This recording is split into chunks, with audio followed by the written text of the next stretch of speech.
RERS, les réseaux d'échange réciproque de savoir. RERS est un groupe d'éducation populaire. Les citoyens et les citoyennes participants et acteurs actifs sont sans distinction d'âge, de conviction politique ou religieuse, ni d'origine culturelle ou sociale. L'objectif est de participer concrètement à la vie de la République, même modestement, dans notre ville et dans notre région.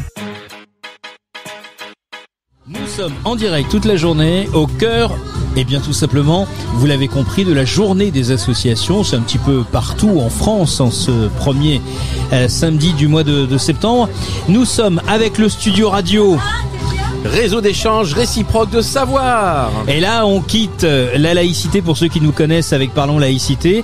On va découvrir des présidents d'associations, des membres d'associations. Et là, c'est un président qui est avec nous. Il s'appelle Gilles Patin. Vous représentez donc ADEPAP 91. Soyez le bienvenu. Merci. Alors, bonjour à tous. Qu'est-ce que cette association ? Alors, cette association a pour but d'aider à la continuité de la prise en charge de l'aide sociale à l'enfance des jeunes sortant, des jeunes majeurs sortant de la protection de l'enfance, donc de l'Essonne, dans l'accès à l'autonomie. Et donc, l'idée, c'est de leur permettre d'avoir, de poursuivre un petit peu cette prise en charge. Et puis de continuer de les accompagner pour le logement, l'administratif, quel qu'il soit. Et puis aussi l'association est aussi ressource. Association ressources pour ces jeunes qui, par définition, n'ont pas de parents pour s'occuper d'eux, ni de personnes qui pourraient être utiles, bienfaisants pour eux, bienveillants pour eux. Quel est le lien qui est fait entre ces enfants ou ces jeunes adultes pour vous connaître et que vous puissiez avoir accès à eux ? Alors, en fait, c'est par plusieurs liens. Bien. En fait, le premier, c'est les jeunes sortants. Donc, en fait, nous sommes en lien avec les professionnels, donc éducateurs, des services de l'aide sociale à l'enfance, mais aussi les jeunes parlent entre eux. Le bouche à oreille, c'est pratiquement 60% des jeunes qui sont pris en compte, qui prennent contact avec l'association. Mais enfin après, c'est tous les services, les foyers avec lesquels nous travaillons. Pour justement assurer cette continuité, parce qu'effectivement, passé l'âge de 21 ans, entre 18 et 21 ans, suivant qu'il y ait des contrats jeunes majeurs ou pas, et donc en fait ça permet de travailler un petit peu en amont de la sortie, pour justement faire ce lien entre la sortie de l'aide sociale à l'enfance et nous. Donc on se connaît comme ça, on se fait confiance, donc régulièrement on fait connaissance, et donc régulièrement nous avons des groupes de jeunes qui viennent nous voir avec leurs éducateurs pour présenter notre association, le lieu où elle se trouve, et comme ça à la sortie ils viennent voir directement. Ils viennent nous voir. Okay. Ils viennent nous voir sur rendez-vous, etc. Jérémy. Oui. Finalement, si je prends le prisme réseau d'échange réciproque de savoir, dans tout ce que tu nous as dit, c'est énormément de savoir que tu partages là. L'administratif, l'accompagnement, l'écoute, la valorisation, comment valoriser une personne. C'est extraordinaire, ça, ces savoirs qui peuvent être transmis et échangés. Et c'est intéressant de toujours faire ce repérage de savoir. Vous avez déjà travaillé ensemble avec RERS ? Alors il y a quelques années, oui, effectivement, nous avons travaillé déjà. On avait fait un stand de présentation. Et puis on est en lien, on se voit. On se voit un petit peu moins souvent, mais au moins chaque année au forum, au moins on se voit depuis déjà pas mal d'années. Et donc on a fait toute une exposition dans notre ancien local des Pyramides. Effectivement. Parce que là, on vient de déménager début juillet. Pour tous ceux qui ne le savent pas, maintenant on est aux 4 centres de terre à côté juste du collège de la Pyramide. Là on est vraiment tout à côté avec des nouveaux locaux.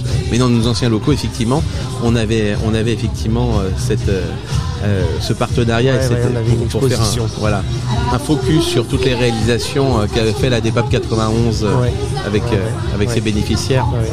Et d'ailleurs j'en profite aussi, puisque nous-mêmes nous avons aussi déménagé, et nous sommes donc au 1 rue des Mazières à Ivry-Couronne, au 5e étage. Nous avons changé de lieu aussi, puisque en plus l'association s'est un petit peu agrandie, puisque nous avons une assistante sociale supplémentaire, donc au total ce qui fait 2 assistantes sociales qui permettent justement d'aider, d'apporter des réponses aux problèmes de tous ces jeunes qui sortent voilà. Et donc nous sommes accompagnés par le département pour cela. Donc c'est plutôt bien, le conseil départemental. En termes d'échange réciproque de savoir, on peut voir que tous ces jeunes, ils peuvent échanger des savoirs entre eux bien sûr, mais avec d'autres, avec la société, pour s'insérer, pour s'intégrer, pour dire que ah bah oui, mais vous aussi vous valez quelque chose, vous aussi vous avez des connaissances et des capacités de transmission extraordinaires. Et ça c'est aussi un bon travail de valorisation et c'est une belle piste. Et aussi, d'ailleurs, justement pour rebondir un petit peu sur ce que vous dites, Jérémy, c'est que il y a une espèce de partenariat entre nos salariés professionnels, les 2 assistantes sociales plus la secrétaire, et les bénévoles nous-mêmes qui sommes des anciens de la protection de l'enfance. Et parfois, ces jeunes sont un petit peu perdus dans cette prise en charge. Ils se disent attends, je sors de l'aide sociale à l'enfance, j'en ai assez, je veux plus la voir. Et quand on leur dit nous-mêmes, même tout en étant comment dire, président d'association ou administrateur de l'association, nous sommes passés par ce que vous avez vécu et on peut mieux comprendre ce que vous avez fait, ce qui vous est arrivé. Donc on a déjà une autre oreille de la part de ces jeunes, il y a une autre écoute et souvent déjà ça permet de calmer les jeunes, de rendre un petit peu une petite entrée en matière dans le processus d'accompagnement et de prise en charge. Est-ce que vous voulez dire que la majeure partie de vos membres, et peut-être aussi vous-même, vous êtes issus de l'ASE ? Tout à fait, oui, tout à fait. Une grande partie, oui. Alors, là, c'est l'ADN finalement de votre association. Pardon ? C'est un peu l'ADN de votre association. C'est tout à fait l'ADN. Vous l'avez vécu. D'ailleurs, les prises. Alors, il y a 2 parties, il y a 2 aspects.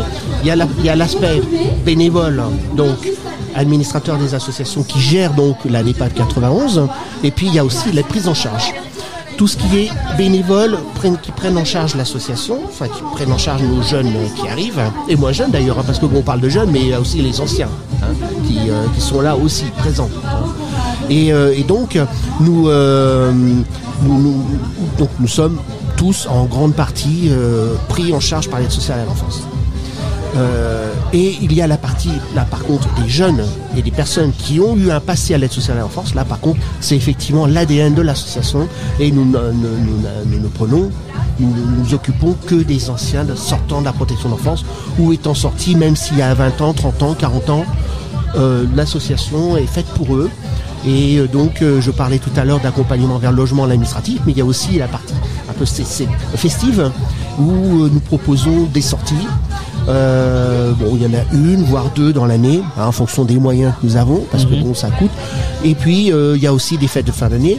On fait le Père Noël, voilà. Donc pour les enfants de nos anciens et des plus jeunes qui ont des enfants, voilà.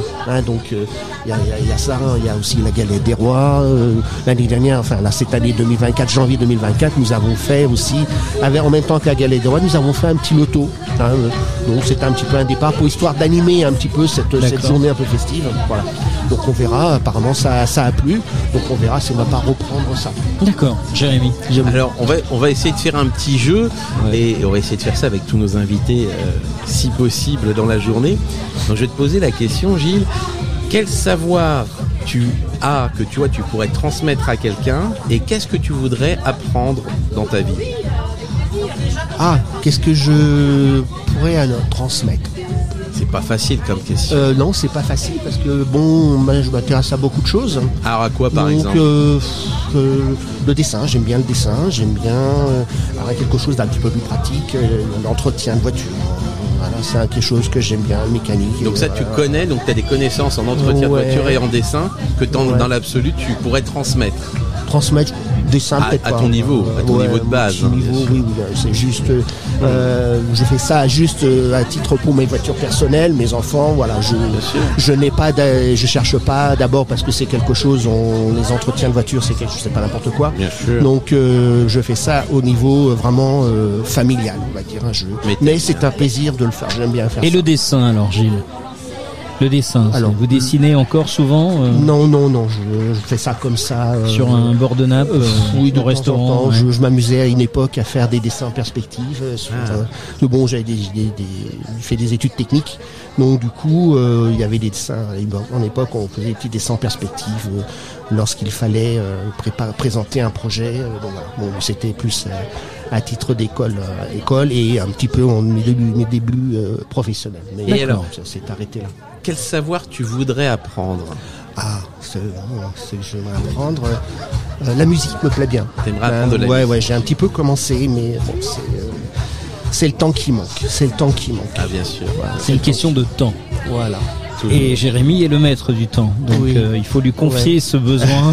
Il trouvera le moyen, évidemment. Ouais. Gilles L'association Patin, oui, prend beaucoup. président de l'association donc ADEPAP 91. On vient de passer déjà 10 minutes ensemble. Comment nos auditeurs qui nous écoutent peuvent vous retrouver sur Internet, j'imagine? Oui, alors déjà ils peuvent nous voir sur internet adepap91@gmail.com, donc ça c'est notre mail. Nous avons aussi un site adepap91.com, je crois. Et puis de toute façon toutes les personnes qui souhaitent nous rencontrer, voilà, sur ces sites-là, nous sommes aussi, on peut nous retrouver partout. Enfin, je veux dire, nous sommes pas cachés. Même au niveau du département, du conseil départemental, on est repérés là-bas. Ils nous connaissent très bien. Les foyers, parce que ça concerne les jeunes, et les moins jeunes d'ailleurs, peuvent nous rencontrer. Et puis, il y a les foyers, le forum aussi, comme aujourd'hui. Nous exposons depuis pas mal d'années maintenant. Donc nous sommes là aussi, donc il y a toujours moyen de nous retrouver. Et là, l'idée, in fine, c'est que cette année, entre aujourd'hui, Gilles, et l'année prochaine pour le prochain forum, eh bien, vous trouviez cette année plein de choses à partager avec RERS. Oui. Et avec tout le monde. Pas de souci. Merci beaucoup. Merci à vous. Merci et bon forum, merci. On se retrouvera tout à l'heure, Jérémy, avec un nouvel invité, j'imagine. À tout à l'heure. Cette émission est à présent terminée. Retrouvez l'ensemble de nos podcasts sur notre site www.rers-evry.fr. Et pour rester informé de notre actualité et communiquer avec nous, rendez-vous sur notre page Facebook.